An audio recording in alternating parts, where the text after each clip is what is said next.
Welcome to this demo of similar obstruction detection. As you can see here, we have a large rooftop with a roughly 4 megawatt nameplate capacity and 2 field segments. When I turn off the array, you'll notice that this rooftop has a large number of skylights on it. I've created a keep out for one of them already, which is named with a setback and height.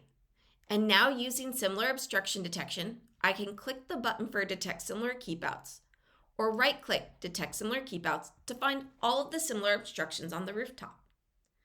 Similar obstruction detection uses Aurora's AI technology to find all of the similar-looking obstructions across the field segments, and then create keepouts for them. When it's done, it zooms out to show us all of the keepouts that it's created, and it pops us into the bulk edit keepout menu so we can change the setbacks and heights as we see fit. Coming into the keepout menu, you'll notice that we have all of our skylights here, and when I select them, whether they're one of the early skylights or one of the later skylights here, all of these keepouts have the same setback and height as the original keepout.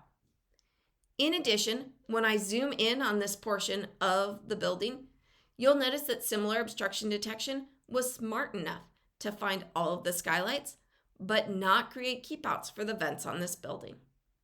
And that's it. That's similar obstruction detection.